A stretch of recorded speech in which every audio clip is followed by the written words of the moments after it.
全家一起看山、看水、看石头。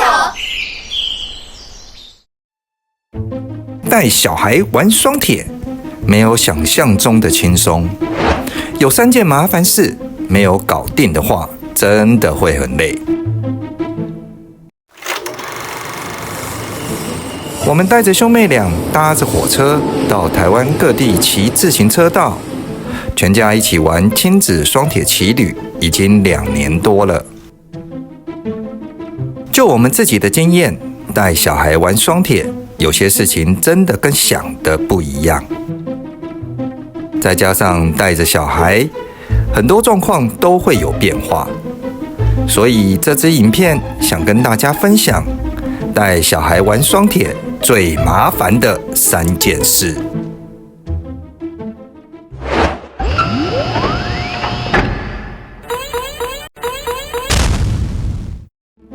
第一件麻烦事就是在火车上，带着单车上下火车，其实没这样麻烦。有了几次经验之后，很快就会顺了。真正比较难的是待在火车上的那段时间，对父母来说是一种考验，特别是在我们尽量不碰3C 的前提下。不要以为小孩坐着就好，但其实那一段他们是在等着事情发生。要顾他们会不会无聊，兄妹俩会不会吵架，会不会影响到其他旁边的人，整段时间其实都不太放松。而且这种状态你也没有办法暂停，只能一路想办法撑到下车。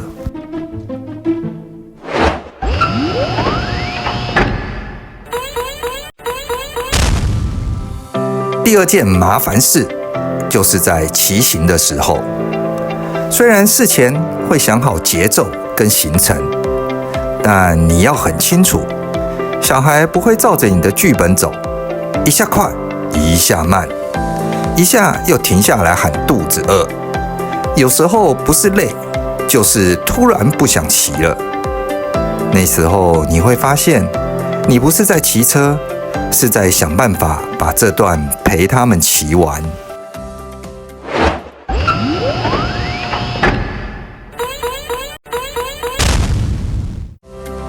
第3件麻烦事是那种你完全没有预期到的状况。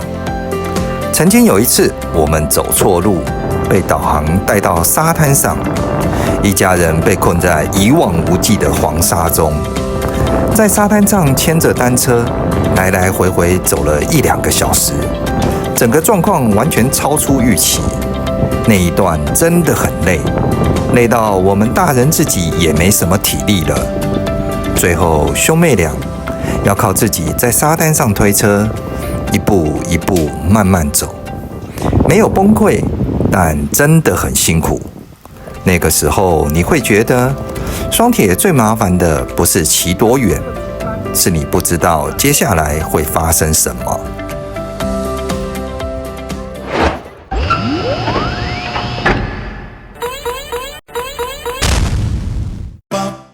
虽然带小孩玩双铁麻烦事真不少，而且这些麻烦很多时候都是没有退路的，只能硬着头皮撑下去。但我自己有一个画面一直记住，就是每一次双铁骑旅的最后，从桃园骑回南崁的那一段路，一路10公里，兄妹俩反而完全没有抱怨。可能是因为下坡，可能是在火车上有睡一下，也可能只是因为快到家了。但那一段我们一路聊的，其实都是今天发生的那些快乐的事。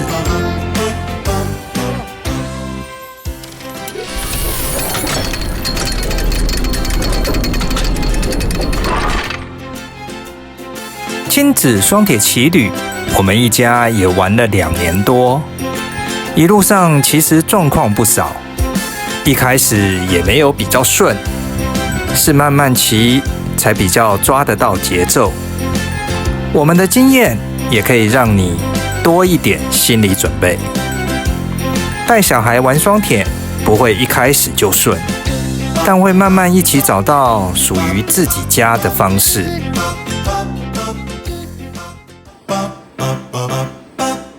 如果你们家也有在想，也可以试试看。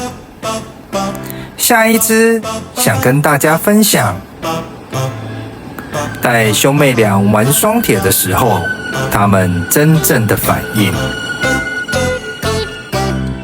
喜欢这样的内容，欢迎订阅、按赞、分享。有任何经验，也可以留言一起聊。每周五，我们一起出发，全家一起看山看水看石头。